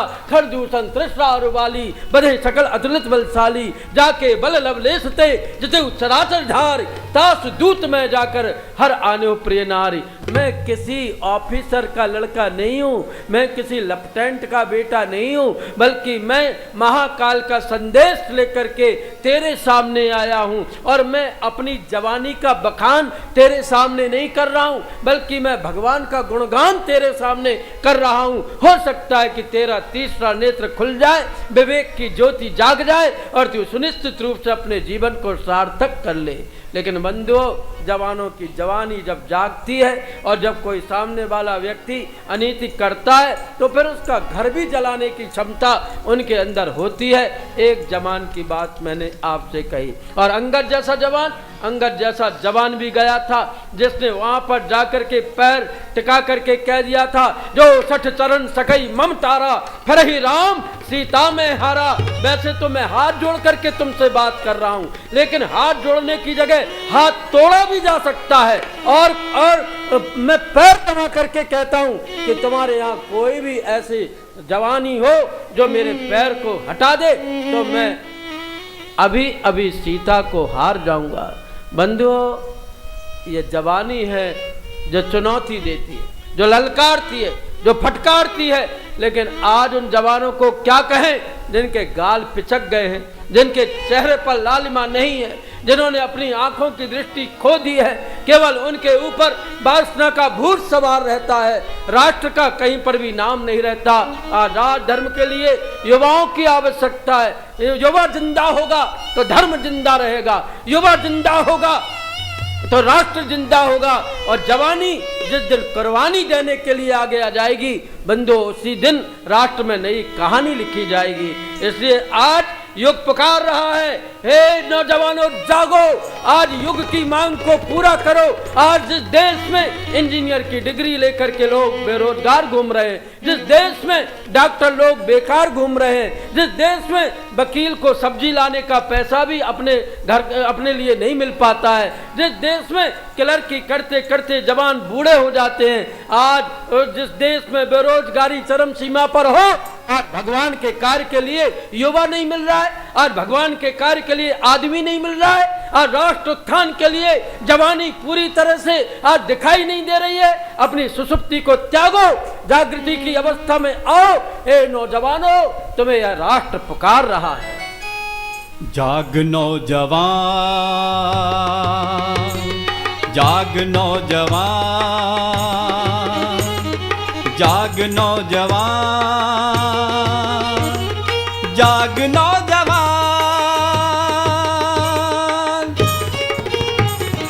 आज युग पुकारता जाग नौजवान रे, आज युग पुकारता जाग नौजवान रे, आज युग पुकारता जाग नौजवान रे, आज युग पुकारता जाग नौजवान रे।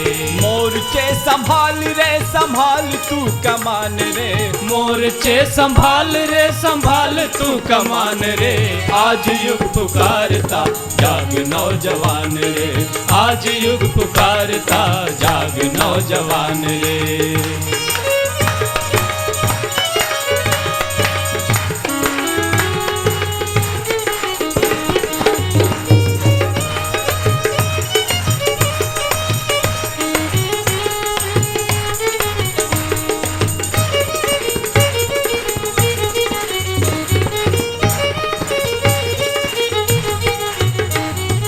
दुर्दशाग्रसित समाज हाय छटपटा रहा, दुर्दशाग्रसित समाज हाय छटपटा रहा, भ्रष्ट हुआ तंत्र राष्ट्र संपदा मिटा रहा, भ्रष्ट हुआ तंत्र राष्ट्र संपदा मिटा रहा। मुसिला है न्याय का, मुसिला है न्याय का, मौन रे विधान रे, आज युग पुकारता जाग नौजवान रे, आज युग पुकारता जाग नौजवान रे। मोर्चे संभाल रे संभाल तू कमान रे, मोर्चे संभाल रे संभाल तू कमान रे। आज युग पुकारता जाग नौजवान रे, आज युग पुकारता जाग नौजवान रे।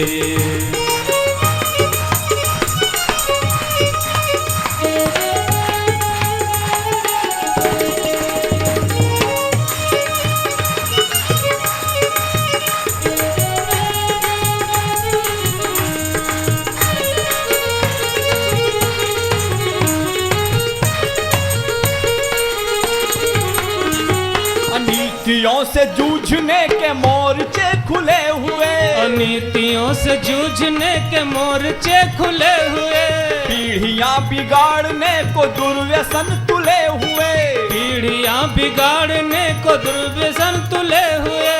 है दुखी समाज और है दुखी समाज और तू बना जान रे। आज युग पुकारता जाग नौजवान रे, आज युग पुकारता जाग नौजवान रे। मोर्चे संभाल रे संभाल तू कमान रे, मोर्चे संभाल रे संभाल तू कमान रे। आज युग पुकारता जाग नौजवान रे, आज युग पुकारता जाग नौजवान रे, आज युग पुकारता जाग नौजवान रे। जाग नौजवान रे, जाग नौजवान रे, जाग नौजवान रे, जाग नौजवान रे। आज युवा शक्ति को जगाने की और जागने की आवश्यकता है। ये युवा लोग जाग क्यों नहीं पाते, कारण क्या है, कौन सा अवरोध आ जाता है? उसके लिए हमारे योग व्यास कहते हैं, कुसंगाद बालका रक्षः सेवकेषु सखिष्वपि अध्यापकेषु चान्येषु परचितेषु जनेष्वपि योग्या के संत योग्या के ते मत्र विभाव कही सत्कर्वत प्रसंगेस्मिन् अनिवार्य ही मन्यताम। युवाओं के रगों में पहले खून बहता था और जब भी अनीति अन्याय देखते थे खून खौलने लगता था, लेकिन आज सामने अन्याय होता रहता है, युवा सिर झुका करके चल देता है। ट्रेन में हमारी माताओं बहनों की अस्मिता खतरे में हो, सड़क पर खतरे में हो, उनकी इज्जत पर आंच आ रही हो, तो भी हमारे युवा सिर नीचा करके चल देते हैं। क्यों? क्योंकि उनको अश्लीलता ही अच्छी लगती है। आज अश्लीलता की होली जलाई जानी चाहिए, अन्यथा इस देश की जवानी पानी हो जाएगी। कुसंगत आदमी को बर्बाद कर देती है। जाए ना जहां तहां संगत को संगत की, कायर के संग सूर वो तो भागे है पे भागे है। फूलन के पास जाओ फूलन सुगंध हो, कामनी के संग काम जागे है पे जागे है। घर बसो घर में वैराग्य कहाँ, माया मोह ममता पे पागे है पे पागे है। काजल की कोठरी में कैसो भी सयान हो जाए, काजल की कोठरी में कैसो भी सयान हो जाए। काजल को दाग तल पे लागे है। आज आवश्यकता है बंधुओं कि अपने बच्चों को कुसंगत से बचाया जाए। माना कि आपका बच्चा सही है, लेकिन सिगरेट वालों के पास में जाकर के बैठेगा तो एक दिन सिगरेट पीना जरूर सीख जाएगा। बीड़ी पीने वाला पहले बिंडल सामने बढ़ाता है, लो एक बीड़ी पियो। अरे नहीं साहब मैं नहीं पीता। नहीं पीजिए ना, आपको तो फ्री की मिल रही है। और फ्री की एक बीड़ी 5 साल बाद बच्चे की जवानी को बर्बाद कर देती है। शराबी लोग शराब पीना सिखाते हैं। आज जो प्रतिभाएं कुंठित हैं, आज जो अवगुण बढ़ते चले जा रहे हैं, दुराग्रह बढ़ता चला जा रहा है, इसके पीछे एक ही कारण है बंधुओं कि कुसंगत के कारण हमारा युवा आज अपनी यौवन शक्ति को भूलता चला जा रहा है। गुण के गाहक साहस नर, बिन गुण लहै न कोय, जैसे कागा कोकिला शब्द सुने सब कोय। शब्द सुने सब कोय कोकिला सवे सुहावन, दो कोय रंग काग सब गने अपावन। कह गिरधर कबीराय सुनो हो ठाकुर मन के, बिन गुण लहै न कोय सहस नर गाहक गुण के। आज गुणों को बढ़ाने की आवश्यकता है। अवगुणों से सारी दुनिया भरती चली जा रही है, महत्वाकांक्षाएं जाग रही हैं। आदमी ऊंचा तो बनना चाहता है लेकिन ऊंचे काम नहीं करना चाहता। एक मेढक था, वो साइकिल वाले के पास में पहुंचा और साइकिल वाले से कहा, ये जो हाथी जा रहा है ना, मुझे इतना बड़ा कर दो। साइकिल वाले ने कहा, मैं कैसे करूं? कहा, मुझ में हवा भर दो। तो साइकिल वाले ने बहुत कहा मेढक से, भाई देख मान तू हाथी बराबर नहीं हो सकता, अपने तेरे अंदर जो प्रतिभा है उसी का उपयोग कर। नहीं, तो उसने उसके मुंह से पंप पड़ाया और उसमें हवा भरना शुरू किया। और भरो और भरो, हाथी बराबर मोटा कर दो।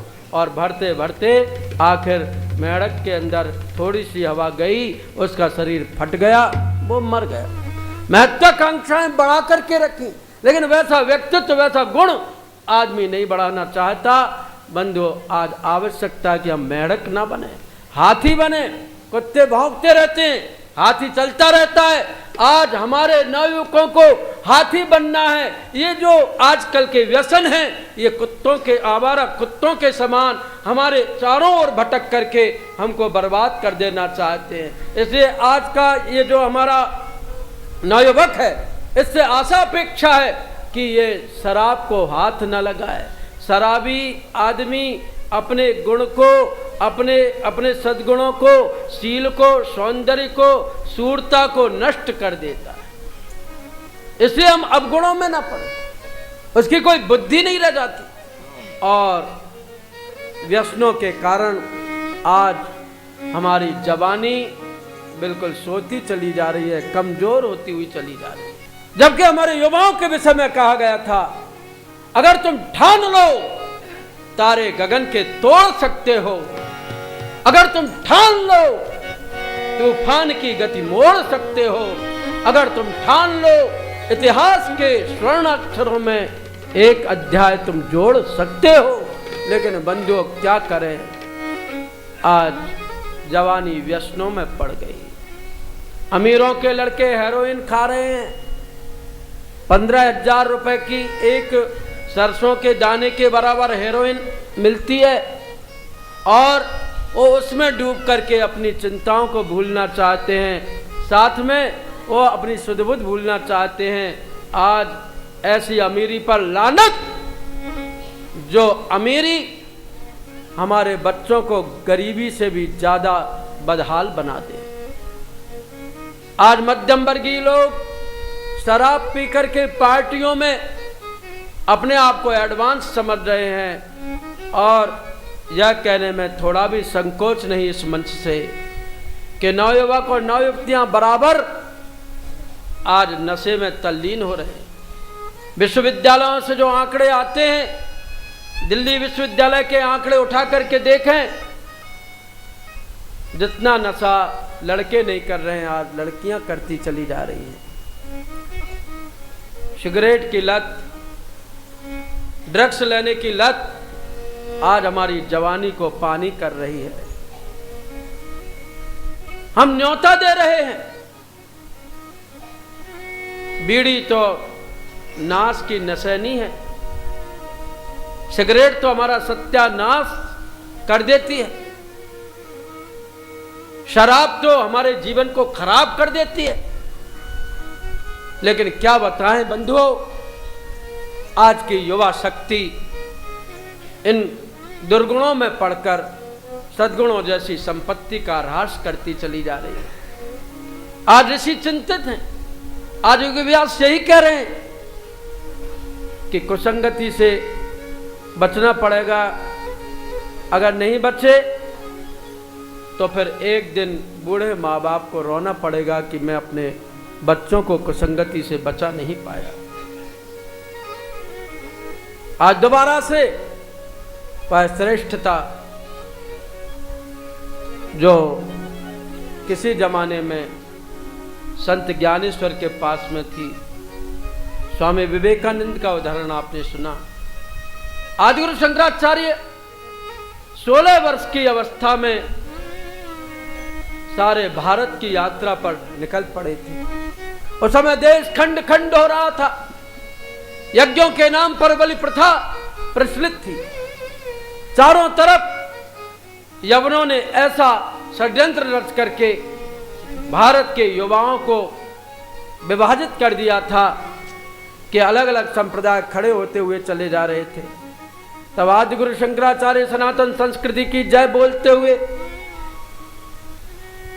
उत्तर से दक्षिण तक, पूरब से पश्चिम तक, जगन्नाथपुरी से द्वारका धाम तक और बद्रीनाथ से रामेश्वरम धाम तक सनातन संस्कृति का विस्तार करते चले गए। उस समय उनकी उम्र 16 वर्ष की थी। 8 वर्ष की अवस्था में तो उनको चारों वेद कंठाग्र हो गए थे और उन्होंने भारतीय समाज को एकता के सूत्र में पिरोया। अगर आज आप आज भी जाएं तो बद्रीनाथ में गुजरात के पुजारी मिलेंगे, दक्षिण भारत में उत्तर प्रदेश के पुजारी मिलेंगे। अगर आप जगन्नाथपुरी जाएं तो वहां पर आपको महाराष्ट्र के पुजारी मिलेंगे और अगर आप कांचीपुरम जाएं तो वहां पर बंधुओं आपको उड़ीसा के पुजारी मिलेंगे। सनातन संस्कृति को उन्होंने बांटा था किस रूप में? ज्ञान और विवेक के रूप में विभाजित किया। यहां से वहां, वहां से यहां, चारों तरफ की संस्कृति चारों तरफ पहुंच गई और आज भारत एक सूत्र में बंधा हुआ है, सनातन संस्कृति के विस्तार में बंधा है। किसी भी धाम का शंकराचार्य कहीं भी पहुंचते हैं उनकी इज्जत उतनी ही होती है। क्यों? क्योंकि उन्होंने एकता के बीज बोए थे। आज तो हम अनेकता में बट रहे हैं। नेताओं ने वोट की रोटियां सेंकने के लिए युवाओं को विभाजित कर दिया। यादव सेना के नाम पर, कहीं पर वैश्य सेना के नाम पर, कहीं पर लोधी सेना के नाम पर, कहीं ब्राह्मण सेना के नाम पर, कहीं ठाकुरवाद है, कहीं ब्राह्मणवाद है और हमारी देश की युवा शक्ति रैलियों के नाम पर बट गई। जिन युवाओं को घर में रह करके कोई ऊंचे कार्य करना चाहिए थे, वे युवा आज नेताओं की रैलियों में जाकर, ट्रेनों में बिना टिकट यात्रा करके हमारे राष्ट्र को और खोखला कर रहे हैं। आज आवश्यकता है युवाओं को पुकारने की और युवाओं को जगाने की। अरे सपूतों, तुमको भारत की तकदीर बनाना है, क्योंकि जिसकी तकदीर फूट जाती है बंधुओं, उसको फिर कोई पूछता नहीं, उसके आसपास कोई जाता नहीं, उसको देख करके खिल्ली उड़ाते हैं। और इस देश की तकदीर, इस देश की तस्वीर बनाने वाली यह युवा शक्ति है। ध्रुव ने हमारे देश की तकदीर बनाई थी, प्रहलाद ने एक नई तस्वीर खड़ी की थी, लक्ष्मण जैसे योद्धा निकल पड़े थे, उनको वनवास नहीं हुआ था, लेकिन माँ ने कह दिया था, बेटे राम और सीता केवल तुम्हारे लिए ही जा रहे हैं, तुम सेवा के लिए अग्रसर होना। और कहा जाता है कि युवा लक्ष्मण 14 वर्षों तक सोया नहीं, धनुष बाण ताने बैठा रहा। शूर्पणखा जैसा प्रलोभन भी आया तो उसको भी नकटी भूची करके उसने उल्टे पैर लौटा दिया। आज ऐसे युवाओं की आवश्यकता है, आज अभिमन्यु जैसे युवाओं की आवश्यकता है। डरेगा नहीं, 11 अक्षौणी सेना हो तो क्या, और साथ साथ महारथी भयंकर शस्त्र अस्त्र हाथ में लिए हुए और इसकी रक्षा कर रहे हो तो क्या, लेकिन धर्म की रक्षा के लिए मैं सिर कटाने के लिए तैयार हूँ। जब गुरु गोविंद सिंह ने पंच प्यारों को पुकारा, पंच प्यारों मुझे 5 व्यक्ति चाहिए, तो आइए कोई है तुम में से? तो धर्मदास नाम का व्यक्ति उठा और पर्दे के पीछे गया, उसका सिर गुरु गोविंद सिंह ने काट दिया। फिर ज्ञान प्रकाश उठा, फिर साहेब चंद जी उठे, फिर मोहकम चंद जी उठे, और फिर हिम्मत करके आखिरी पंच प्यारा उठा। सारे समाज में, सारी सभा में सन्नाटा छा गया। गुरु गोविंद सिंह ने ये क्या किया, ये तो सबके सिर काट दिए। लेकिन पर्दा खुला और देखा कि वो युवा मुस्कुरा रहे हैं, हंस रहे हैं। गुरु गोविंद सिंह ने कहा कि जो अपना सिर देने के लिए तैयार है, मैं उसको दुनिया का सरताज बनाऊंगा। और आज सिख धर्म का ऐसा कौन सा जुलूस है, ऐसी कौन सी शोभा यात्रा है जिसमें पंच प्यारों का जुलूस ना निकलता हो। सपूतो, तुम ऋषियों की संतान हो। आज ऋषि परंपरा को, कृषि परंपरा को दोबारा से ऊंचा उठाना है। आज कृषि परंपरा लुप्त हो जाने के कारण हमारी युवा शक्ति आलसी हो गई। आज ऋषि परंपरा लुप्त हो जाने के कारण हमारी युवा शक्ति अज्ञानी हो गई। परिश्रम और ज्ञान, श्रम और शक्ति दोनों को जागृत करना है। इसे युवा शक्ति का आह्वान किया जा रहा है, सपूतों का आह्वान किया जा रहा है। ओ सपूतों, ओ सपूतों, ओ सपूतों, ओ सपूतों, ओ सपूतों, भारत की तकदीर बना दो। ओ सपूतों, भारत की तकदीर बना दो। हम ऋषियों की संतान दुनिया को दिखा दो। हम ऋषियों की संतान दुनिया को दिखा दो। ओ सपूतों, ओ सपूतों, ओ सपूतों, ओ सपूतों।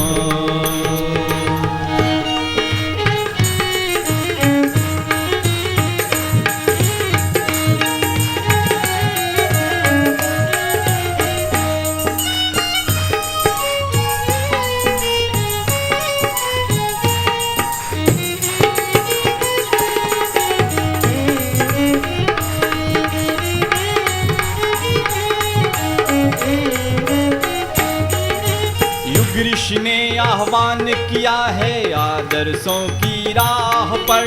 युग ऋषि ने आह्वान किया है आदर्शों की राह पर। आज लगा दो अंकुश पैना क्षुद्र स्वार्थ की राह पर। आज लगा दो अंकुश पैना क्षुद्र स्वार्थ की चाह पर। त्याग तपस्या की सुगंध से, त्याग तपस्या की सुगंध से भूखों में का दो, फिर भूखों में का दो। हम ऋषियों की संतान है दुनिया को दिखा दो। हम ऋषियों की संतान है दुनिया को दिखा दो। ओ सपूतों, ओ सपूतों, ओ सपूतों, ओ सपूतों।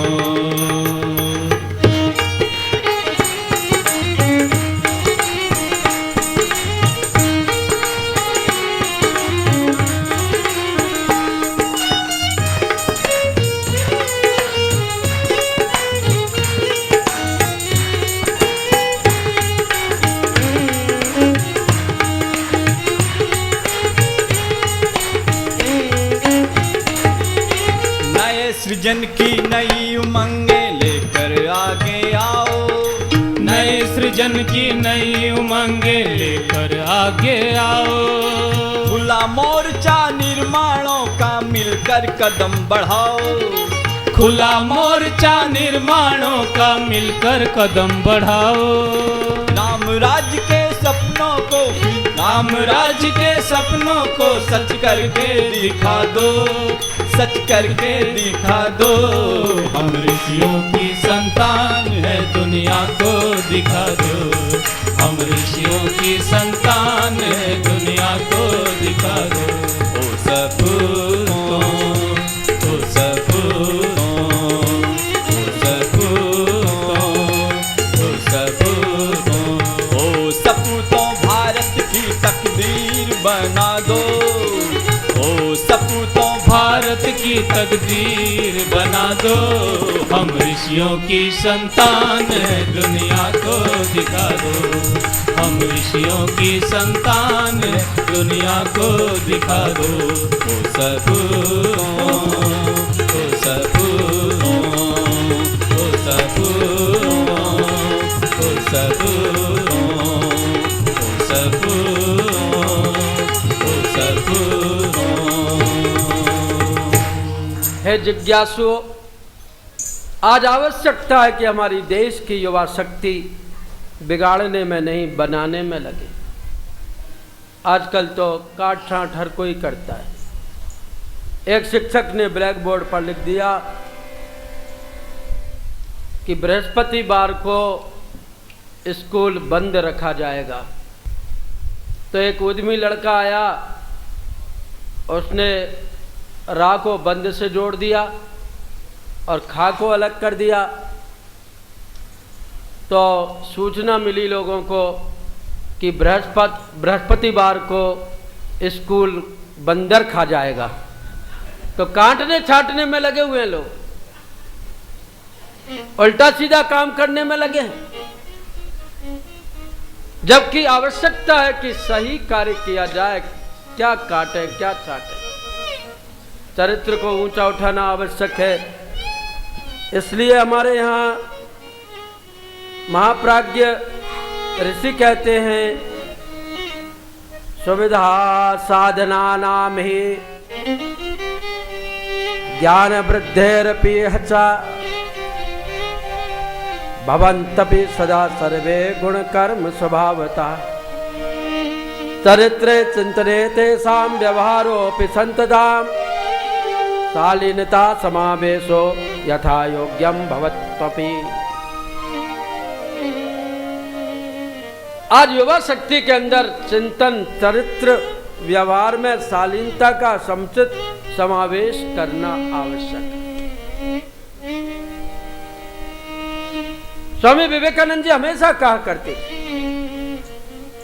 If wealth is lost nothing is lost, if health is lost something is lost, but character is lost everything is lost। यदि चरित्र नष्ट हो गया तो सब कुछ नष्ट है। आज चरित्र की चमक चाहिए, चेहरे की चमक नहीं। शिवाजी के युवा शिवाजी के सामने डोली लाई गई, मखमली पर्दे से सजी हुई। उन्होंने सोचा मुगलों से लूट करके कोई हीरा लाए होंगे, कहा पेश किया जाए। मखमली पर्दा हटाया गया, उसमें से एक 18 वर्ष की युवती आंखें नीचे करके, सिर नीचा करके खड़ी हो गई।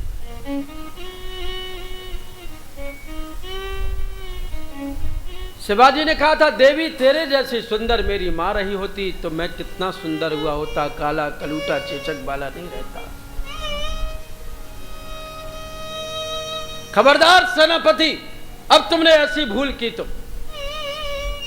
तुम्हारी देश की सेवाओं को देखते हुए मैं तुमको आज क्षमा करता हूं, लेकिन आगे ऐसी भूल मत करना।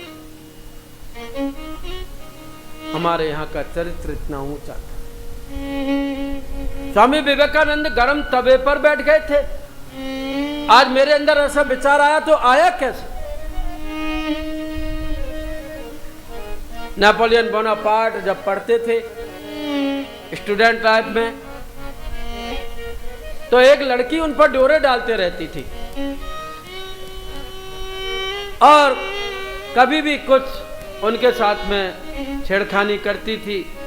नेपोलियन बोनापार्ट उसको देखते ही नहीं थे और समय निकला, युवा नेपोलियन बोनापार्ट राष्ट्र का, फ्रांस का सेनाध्यक्ष बना और वो वहीं जहां पढ़ता था वहां आया। उसने एक महिला से पूछा, यहाँ आज से 14 साल पहले नेपोलियन नाम का एक लड़का पढ़ा करता था, उसका पता है? तो उसने बड़ा टेढ़ा मुंह करके कहा, था एक किताबी कीड़ा रहता था यहाँ, अब पता नहीं कहाँ है। कहा, देवी आप कौन है? कहा, मैं विडो हूं और मैं उसको जानती हूं, पढ़ता था वो। नेपोलियन बोनापार्ट ने कहा, ये फ्रांस का राष्ट्राध्यक्ष तुम्हारे सामने खड़ा है, मैं ही नेपोलियन बोनापार्ट हूं। अगर मैं उस समय तुम्हारी तरफ ध्यान देता तो आज इस पद पर नहीं पहुंच सकता था। अब तुम विधवा हो गई हो, मैं तुमसे विवाह करने तैयार हूं। और बंधुओं, नेपोलियन बोनापार्ट ने उस विधवा से विवाह किया। देश की, राष्ट्र की सच्ची सच्चाई क्या है? चरित्र। आज नवयुवक उस चरित्र निष्ठा को भूल चुके। चिंतन आज बड़ा निकृष्ट हो गया, चरित्र बड़ा भ्रष्ट हो गया, सदस्यता कहीं दिखाई नहीं देती। किसी भी गरीब आदमी को परेशान करना, किसी भी वृद्ध के हंसी मखौल उड़ाना और किन्हीं पर भी किसी भी तरह की फप्तियां कसना आज नवयुवकों की नियति हो गई। आज आवश्यकता है कि उनको सही दिशा का बोध कराया जाए। आज हम उनको याद कर रहे हैं जिन्होंने राष्ट्र के लिए ऐसे ऐसे सपने दिए, ऐसे ऐसे आदर्श दिए। भरी जवानी में जिन्होंने कभी खाया नहीं, कभी पेट भर करके भोजन नहीं किया, 7-7 दिन तक प्यासे रहे, बेहद जंगलों में भटकते रहे, भारत माता की जय बोलते रहे और राष्ट्र को परतंत्रता की बेड़ियों से छुटकारा दिलाने के लिए, भारत माता की गुलामी की हथकड़ियां काटने के लिए निकल पड़े थे। स्वतंत्रता संग्राम के शहीद जंगलों में भटके।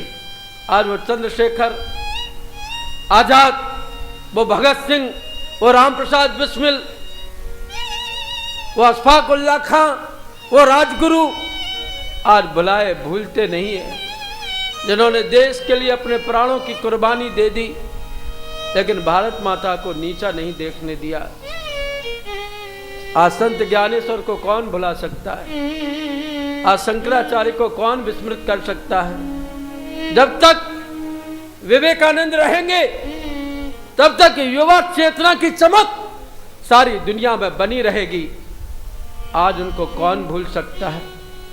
लक्ष्मण का त्याग, अभिमन्यु का बलिदान, भीम और अर्जुन की राष्ट्र सेवा, कृष्ण का वह गोवर्धन पहाड़ उठाना युवावस्था में, कौन विस्मृत कर सकता है? अरे नौजवानों, तुमको भी ललकारा जा रहा है। जागो, उन्हें याद करो जिन्होंने इस राष्ट्र को विश्व गुरु चक्रवर्ती बनाने में अपना सर्वस्व दान कर दिया, जिनके विषय में कहा गया है, नौजवानों उन्हें याद कर लो जरा, नौजवानों उन्हें याद कर लो जरा, जो शहीद हो गए इस वतन के लिए। नौजवानों उन्हें याद कर लो जरा, जो शहीद हो गए इस वतन के लिए। चल रही है उन्हीं के लहू से समा, जल रही है उन्हीं के लहू से क्षमा, दे रही रोशनी जो चमन के लिए। जल रही है उन्हीं के लहू की क्षमा, दे रही रोशनी जो चमन के लिए। नौजवानों उन्हें याद कर लो जरा।